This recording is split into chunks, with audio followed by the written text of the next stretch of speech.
please consider supporting the not-so-great Fawful's Minion on Patreon for just $1 a month. Link down in the description.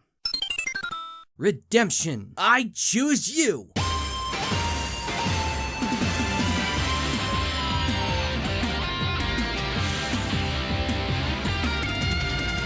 Our trip down the road to remastery continues with an ancient landmark even the land can't stand. Who made this shit? The Canadians?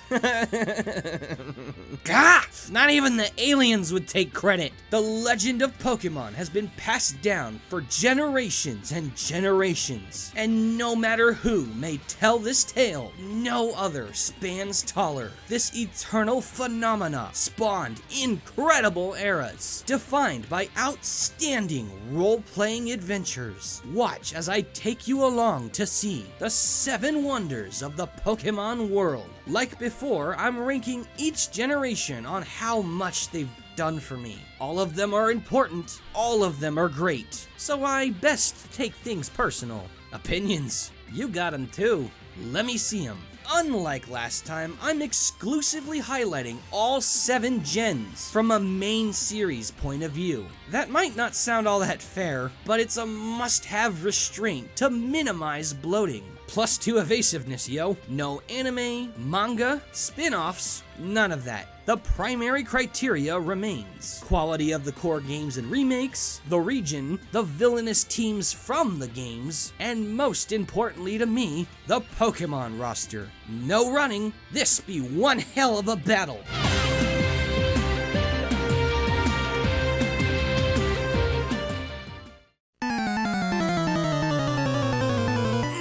Yeah, Payback's been remastered, nostalgia cards. Yeah, rip them Gen 1 or flags a new one, Fawful, cause they'll never know how good those are. Snack on sack, baby powder. That's not who I am anymore. Oof. Red and Blue work some wacky magic, man. Able to pluck a man's dead respect for them right out of the ground like it was nothing. Well, guess what? It was nothing. I was just being a bitch. The reanimated corpse, that is my ironically undying gratitude, greets me with a hug most open. Any bets that I'll take it? Hear it from one dumb bastard that learned it firsthand. Any and all bodies that dodge the embrace of the RGB forefathers ain't gonna be warm for very long. It's literal Poké-Law to shelve stillborn pride in the name of respecting your elders. I couldn't even imagine how different the world of gaming, hell, entertainment would be without Red and Blue. Pokemon wouldn't exist, RPGs would suck, furries would go extinct. No, that's not life. It's a lie! So, okay, no disrespect for the war hero, but do I really have to like him? No. Another one of Captain Obvious's grand achievements, Generation 1's age. I don't even think real numbers go that high. To be realistic, no baby's expected to be real smart or functional, but just cause we play it fair and balanced doesn't mean they did. May not have been black, but the red and blue plague played up its gross pimples all over the balance of power like they were beauty marks. By a mirror! Critical hits were calculated by base speed, leech seed and toxic stacked, KOs with hyper beam ignored recharge, the special stat, moves that don't work, moves that don't hit, freeze was permanent until death, psychics! Please, mercy. Even though I've come to terms with its fanatics, I still don't like playing these games. I like the memories, but even Yellow's touch-ups can't dig it out. Props for starting the beat-up car, but you ain't driving that shit anywhere. I'll forgive the hideous brochures, but the 8 ancient bits of the Kanto countryside makes for an unforgettable vacation spot. It's hard to forget your first, man. And although the sight could be prettier, I can't ever forget the fun we had. The Safari Zone, Lavender Town, Cerulean Cave, landmarks unfazed by time's icy touch. Kanto may be Nostalgia Boulevard, but its running gag of blocking off your path makes me gag. Yeah, adventure! Sorry, kid, no entry. What? Why? The city's fine. I'm thirsty. God damn it, Mom! Get up! Still, fun place. Would revisit. Again? Oh wait, that would mean sitting through Team Rocket's liftoff. All the literal nothing I have to do can wait, cause the only thing blasting off again is my interest level, for being the first line of criminals to ever encroach on children's pocket monsters. Yeah, please lock them up. Charged with first degree boring the fuck out of me. Motives and execution alike. Team Rocket are Team Stockit. Dumb thugs paid by a money-grubby mob boss sends all intrigue running to the mill. I know the first stepping stone isn't supposed to read Shakespeare to your big toe, but fuck my hockey puck. Loaves of white bread go shopping for more interesting shit. While everything's been more or less this fucked up game of numero uno owes nearly all its worth to the Pokemon roster. Some of fiction's most famous creatures call these ancient badlands their home. Iconic merit notwithstanding, this is a roster that's borderline mastered simple elegance. I say borderline cause god damn it! I get that real life got bird, ball, fish, egg, and shit, but don't give me real life bird, ball, fish, egg, and shit verbatim and expect me to tidy up your pedestal. And while I hate lazy crap like Ekans, Diglett, Voltorb, and Mach, I can't live without mons like Lapras, Blastoise, Kabutops, and Gengar. Yeah, most of it's either middle of the road or greatly improved in later gens, but even my personal least favorite roster maintains a massive appeal. Although lost almost entirely to the flow of time, my admiration for Generation 1 shall forever rest as the dominant force in my graveyard of memories. OG's not supposed to stand for oh god, you realize that, right?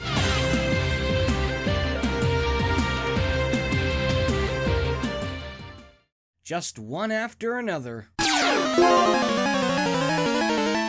Being one of the few asses bad enough to completely subvert the influence of logic, quite a bit of that seeped through whichever part of my brain works the toll booth. Oh please, that bitch is out for brunch. Of course the second oldest would be the second worst. Now I'm not saying that's the end-all judgment, but technology certainly plays a huge part in how much I enjoy Pokemon. Nothing personal, old-timers. You're just not special in the same way. The gold and silver plaques shimmer under all that dust nonetheless, as they're the signature shades of Pokemon's first and only sequel generation. Of all who followed in Red and Blue's steps, only those under the wings of Whirlpool and Rainbow did so behind a living foot. And it's what makes Gen 2 the definitive branch of true retro Pokemon, retaining every bit of nostalgic magic while purifying retreaded water, doing away with the infamous special stat and the psychic menaces through a fantastic mix of bug squashing and elemental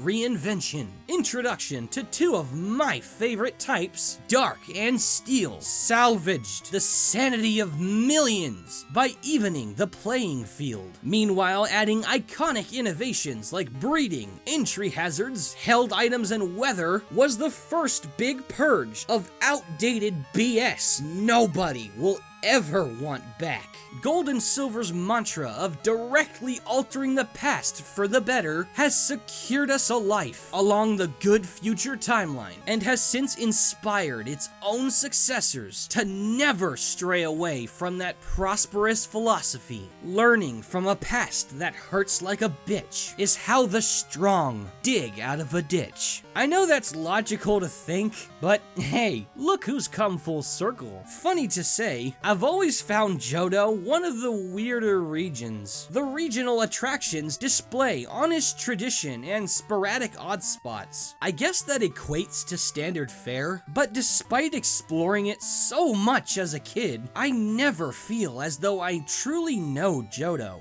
Does that make it unmemorable? Not at all. It was always that mysterious stranger I rarely interacted with, yet knew, deep down, he was a friend. You can just tally this up as me being weird, but Johto's always felt special to me for that reason. And if that does little for you, you can just go back to Kanto. Yeah, you think this wasn't badass? Let's just say the kids raised off gold and silver learned what arousal meant before grade 5. Johto's link with Kanto travels deeper than sightseeing, however.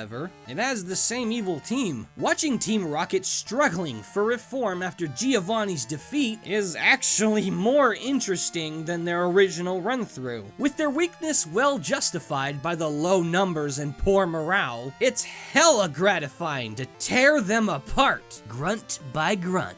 They still suck, but I can at least admit I enjoy chewing them up. Arrivederci, shuttlecocks. Send old bitch my condolences. At last, the true spirit of a sequel unfolds in Johto's procured ensemble of monsters in my pocket. Considering plenty of the second wave of Pokemon were originally intended to appear in Red and Blue, it's both appropriate and satisfying to see so many follow-up relatives. Admittedly, this also hurt the roster in the long run with the oversaturation of baby mons. Rot in hell, smooch 'em. But honest upgrades like Crobat, Slowking, Steelix, Kingdra, Espeon, Umbreon, and goddamn Scizor make you appreciate the team's dedicated respect for improvement. While original newcomers like Meganium, Heracross, Ampharos, Houndoom, Miltank, Tyranitar, Ho-Oh, and Lugia distract me from the below average size. All the more so when you factor in the hardcore stinkers like Unknown, Dunsparce, Stantler, Corsola,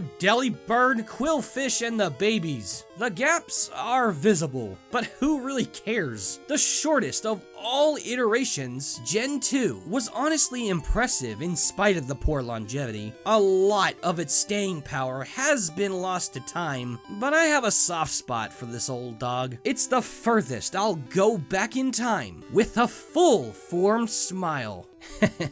Silver and gold.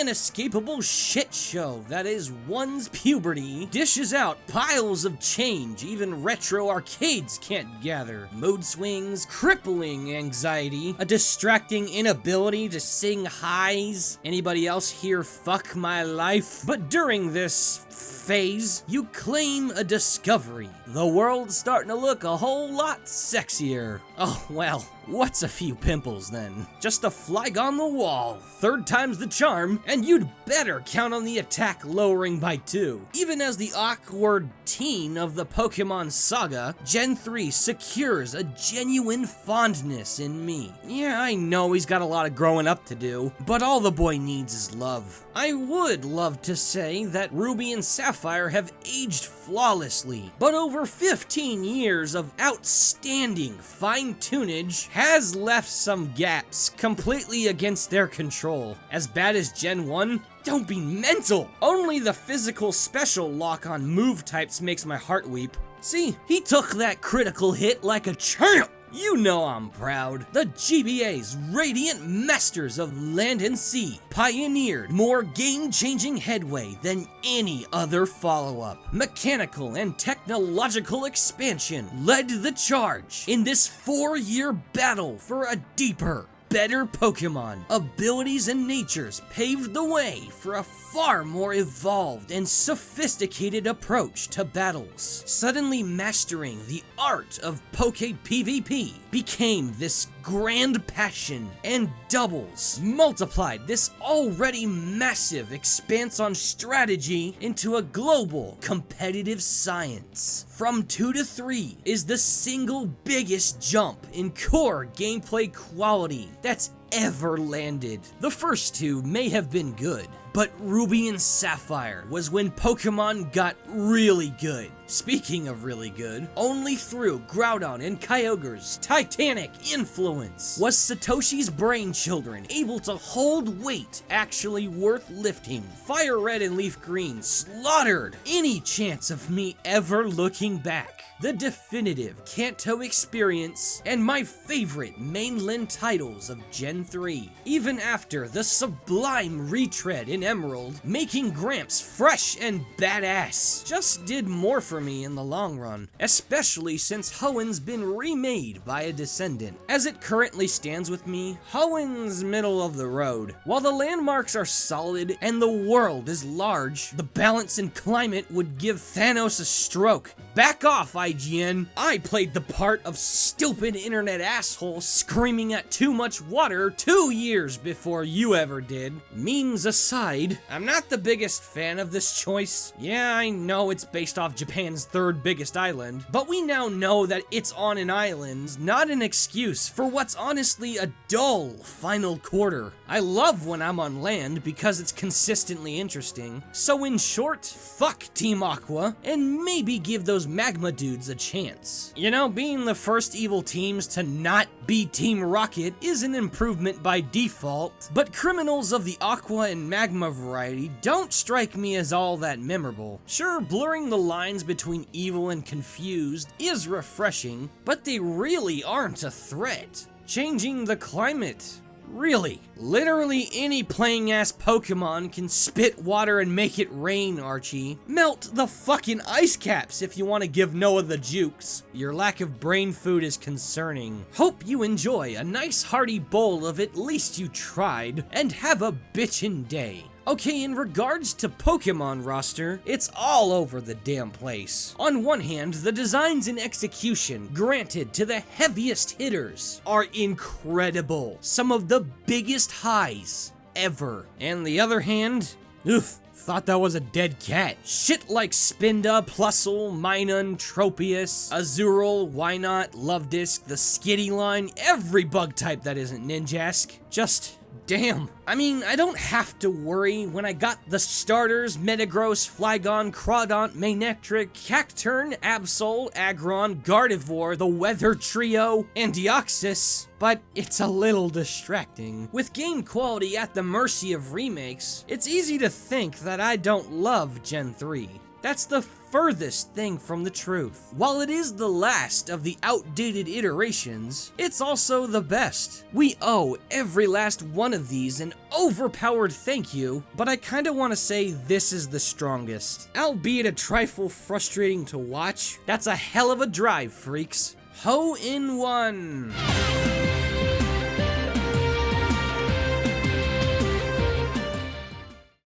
Oh boy.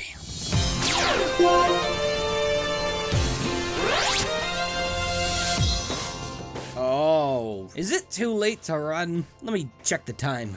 Yeah. Fuck! It's a smidge embarrassing, but I still can't talk about Generation 6 with perfect comfort. Why? Oh, don't ask why. Now it's your problem too. I've never been disappointed by a Pokemon game in my life, said a dumb bastard schmuck 5 years ago. The story of X, Y, and me is a tale of forsaken innocence and sacrificial evolution. A next-gen installment in handheld 3D with a new type in a grander world. Holy shit! Hyper beam out my dick! But oh god, that recharge.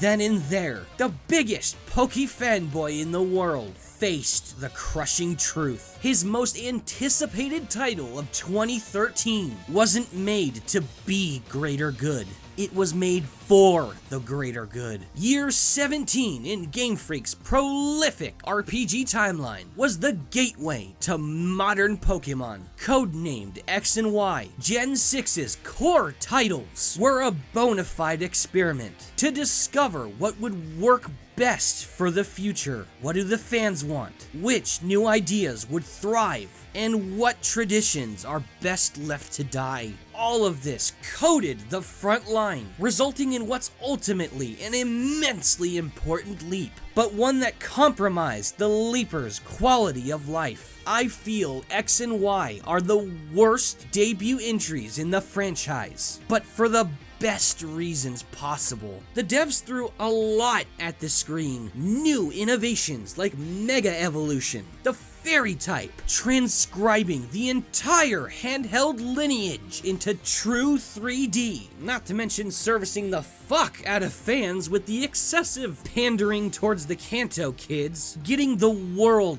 ready for the future of Pokemon was priority one, which I've learned to honor greatly. However, that left almost every core standard of the Pokemon experience left gasping for attention. Kalos felt pretty standard if you ask me. I'm sensing a blasphemous lack of style for a region based on France. Pardon my Poke-French, but how many fucking things are you gonna rip from Red and Blue? Another power plant? A literal copy-paste of Viridian Forest? That's not how tribute works. You don't suck off your bro dude and then tear off his pinkies. At least Lumio City and the Pokeball Factory are nifty. There's more to Flare than, oh, look at my big shiny. I'd rather not. The latest copy of Abercrombie and Bitch nearly made me puke. Team Flare is awful. Yeah, the joke about the fashion police seeking global genocide is pretty comical, but this ain't a parody. It's trying to take itself seriously. It works when Lysander preaches his dark philosophy on mankind's skewed influence on the purest form of beauty. Damn. But anytime the sheepy grunts are on screen, you can hear me cringing. D+ for effort, you glam Nazis. And although I hold it accountable for my initial disappointment, the Gen 6 Pokemon roster isn't anywhere close to the red zone. The small quantity still bothers me, but the quality provided is miles off the ground. The likes of Dedenne, Aromatisse, and Diggersby shank my interests, but mons like Greninja, Malamar, Dragalge, Aurorus, Sylveon, Hoopa, Unbound, all heavy hitters. And Gudra's my third favorite, period. Also, Megas are cool. Yeah, I threw a bitch fit when they were new, but we all act dumb sometimes. X and Y's content may be spotty and easy, but I am thankful for what they innovated, especially the Fairy type. Omega Ruby and Alpha Sapphire salvaged a lot of the core goodness X and Y let go of. They rock!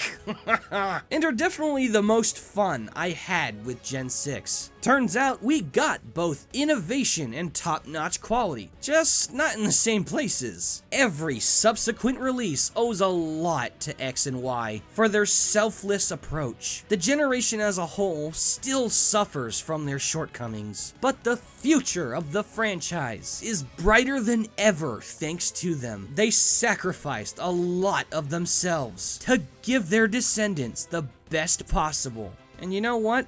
That's pretty cool.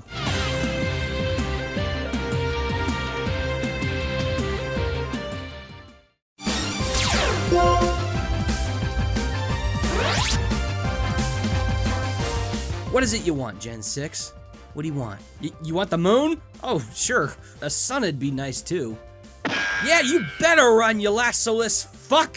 God, I need a vacation. What's our budget? 40 bucks? Ooh, just enough. The surf, the sand, the family drama, the aliens. This new Lilo and Stitch remake looking fine as fuck. Our latest gifts from Poke God, the celestial siblings birthed by sacrifice and baptized in hopes and dreams. Sun and Moon carry their families' ultra bright torch through what was once a dark future. Baptized, you say? That must have been fun to watch. Be good, damn you! Well, thanks, Mom. Obliged, Dad. Now that you got all Batman up in this bitch, the Joker playing narrator can cackle all the way to the stars. I gotta say, this is still pretty hype. Generation 7 is the latest, and comes bearing some of the greatest. After the initial disappointment in its predecessor, I grew uncomfortably cautious towards Pokemon's 20-year anniversary. But that was bullshit. Gen 7's debut titles are the best yet. I still swear by that. There was a unique vision that orbited Sun and Moon to fulfill their father's next-gen ambition and respect the wishes of their great-granddaddy, meanwhile rewriting old customs in their own vivid print, magnifying the fairy type's influence and sizing up the 3D world to very noticeable proportions did a lot to ensure X and Y's efforts. And although Megas didn't share it, the spotlight extended over Gen 4's quality cleanup of older Pokemon and accelerated its theme of the extra-dimensional way past light speed, the brilliance of regional variants, and the rejuvenated campaign drives home just how far this fantastic series can soar without severing its roots. Talent can take you anywhere. Well, how about Hawaii? Can't ride a train to an island? You can on the hype train. As a contrast, Alola rode on the size doesn't matter train. It's the smallest region by a decent margin, but it crams so much good stuff in, it doesn't even matter. The variety is impressive for being relegated to an island setting, and really one-upped Hoenn. Tropical standards like volcanoes, flower meadows, and coastlines, complemented by off-the-wall landmarks like a synthetic Pokemon conservatory, haunted supermarket, the literal ghetto, and the deific barrens of Ultra Space. Hot damn, what a brochure. That come with entertainment,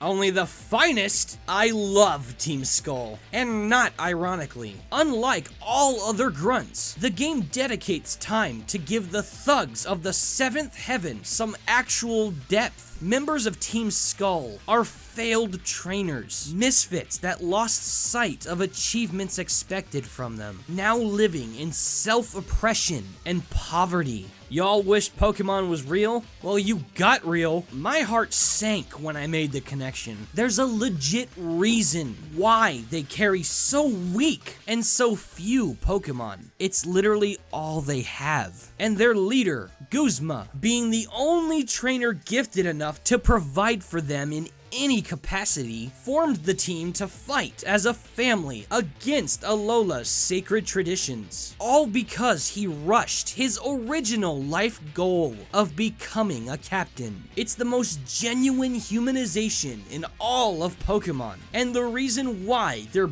by far my favorite team. There's also the Aether Foundation, but they're not nearly as interesting. Last, but you gotta be crazy to think least, the Gen 7 Pokemon are fantastic. On top of the 86 original designs, the 18 Alolan forms revamp old Gen 1 Pokemon so much, they might as well be new. Alolan Raichu, Ninetales, Marowak, Muck. Yes, they made Muck cool. Not a fan of Bruxish, Mudbray, and the Yungoos line, but the heavy hitters hit so hard, Shuckles advising you swap insurance info. The starters, Abominable, Lurantis, Palossand, Salazzle, Minior, Mimikyu, the goddamn Ultra Beasts, and my uncontested favorite, the god, the legend, Tapu Koko. You don't fuck with that. Sun and Moon may be the only leg Gen 7 has to stand on. The Ultra games are just really good DLC, but who the hell said you need to stand any kind of tall? You still got it, Game Freak, and everybody knows that.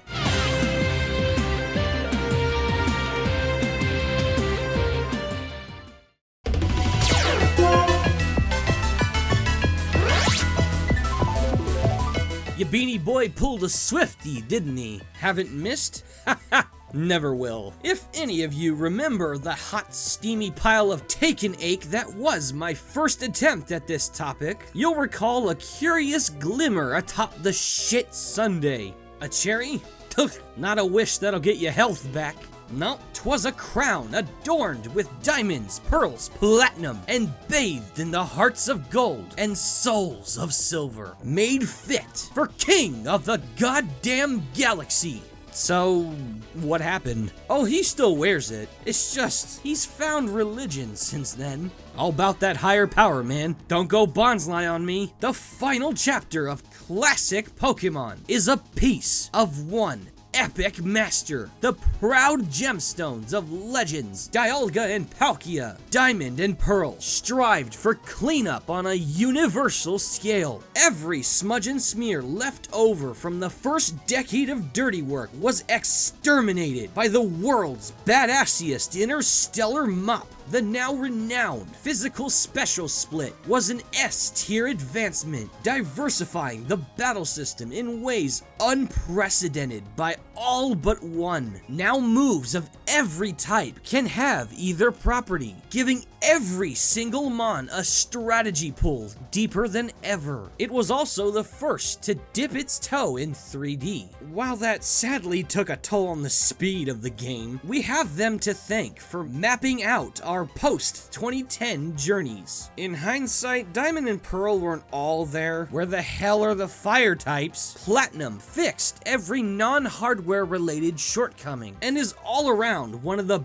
best games in the whole franchise. Anybody else trying to learn Harden? Ow, a man can look, can he? Well, at least Sinnoh won't double slap me for using Leer. I love this place. My favorite of those inspired by the glow of the rising sun. It errs heavily on the side of tradition, but I enjoy its sheer loyalty to the homegrown mythos. And it's very relaxing to boot.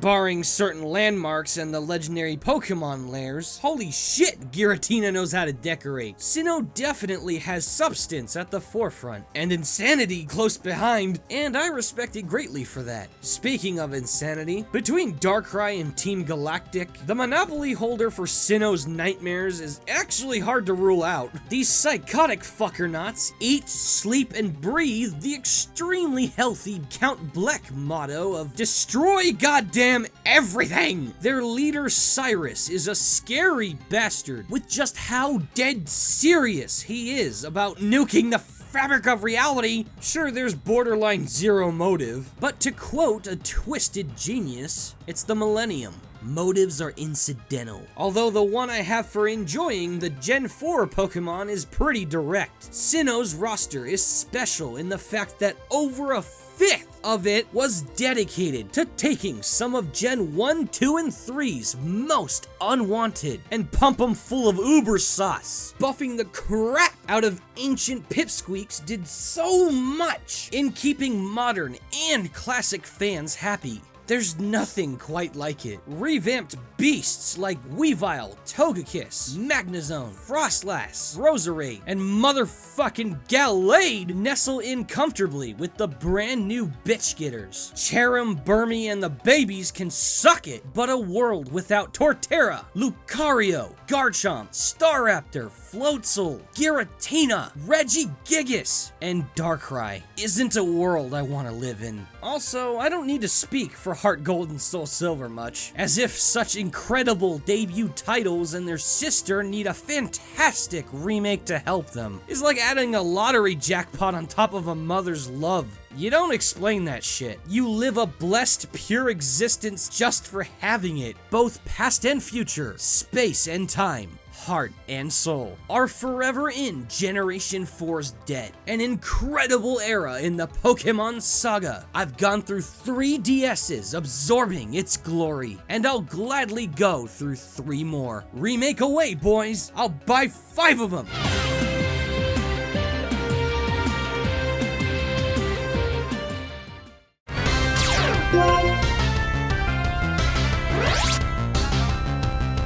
Say it isn't so. I mean it, mister. Don't you bam my boozle. Oh, this is ugly. Am I pulling y'all's leg? No, I'm ripping it out. You've had 8 years to bend that knee. Our God never asked you to bow, but God damn it, you will know your place. Above the red earth, beyond the blue sea, rests the cosmic gem to surpass the cosmos and gems, redefining what new Pokemon truly means, all the while trying harder than any other Generation 5 is beneath none. Delivering your best, even when not everyone wants or deserves your best, is the mark of the best kind of passion. The brilliantly titled Black and White era breathed more life into the franchise than ever before. I've never seen any shade of the Pocket Monster Mash stand so proud of its own self by simply requiring players to embrace all of their new creations. The original Black and White made Gotta Catch 'Em All something worth screaming again. Learning strengths, combating weaknesses, falling in love with a brand new family. That's why I play Pokemon. With nothing from the past getting in my way, I can relish in that classic magic of wondrous creatures unknown, something I thought was impossible to feel again. No longer can I escape back to my old comfort zone and reject what I should be supporting. I realize that setting aside old memories can be scary. That's the big reason why people shun Gen 5. But nothing has to be forgotten. You deserve more happy memories, and Unova has earned the right to join in. For the first region not inspired by Japan, it holds the candle up high. Poke-Earth's vision of America's biggest apple is a fantastic mix of metropolitan news and backwoodsy olds, offering huge diversity in what's the biggest region to date. And with landmarks so widespread and memorable, any press of the off button is a gigantic disappointment. But what makes Unova so special is that it changes. Dynamic overworld weather patterns and even story-based climate change induced by its incredible sequel. All thanks to Team Plasma, the most solid evil team to date. While not as charming as Skull or intimidating as Galactic, they hold coverage as both a confused interest group and neo-terrorists, entirely hinging on the emotional influx of their terrifying leader and his troubled family. It was the first time the main series ever attempted to exhibit a deeper stimulant for their storytelling, and the fresh execution heavily outweighs the fact that it's still the same framework. Good job, guys. And at the end of all this is the most impressive Pokemon roster to date. A record-breaking sum of 156 fantastic beasties of both derivative and inventive excellence. Wrong! There's garbage and ice cream. Checkmate, Hiveminder. Derivative. No skeletons in my closet, Senator.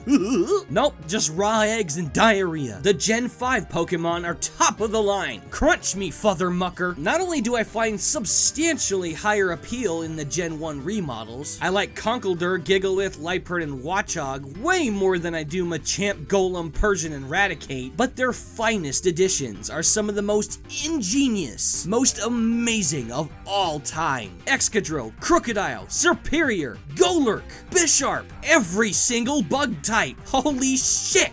You know how many of these I don't like? 2. That's less than 2%. Quality or quantity? You think gods have to pick? You're funny. Black and White were so legit, it took 2 games just to fit it all. Black and White 2 hit just as hard and make this a duology of god-tier RPGs. It's as perfect as it sounds. Everything's amazing. The region, the team, the Pokemon, the games. It really felt like they put their all into this. And it's awful to think that this was once touted as the lowest of the low. The world pointed to the 3 main colors as the ingredients to the finest art. But without black ink and a white canvas, how much art can you really make? This is being Fawful's Minion. Unova forever! Hey, thanks for sticking all the way. Let's give a big shout to the high-tier patrons. Lucarian, Toa of Shadows, Kyle Wee 21, Jordan Osceola, Jacob Wakeland, Tubazo 1989, You Can't See Martin 19, James Ward. Diamond Ice. Raw is Jimbo. Skellington 977. Bradley Cohen. Mathtron 5000. Crazy Quillman 157. Lou Crazer. Zachary Wilson. Thomas Drury. Marcus Miller. Spark of Dust 777. Jurwa. Seamus Haynes. Renz Cole Castle. Lover of Mimicues. Chris the Nerdcario. Red Flare. Fasad, Smash Mario Pro 2000, Sensei Spyro, Roberto Del Fuego, That Guy in the Store, and Bradley Thompson. Thanks, guys.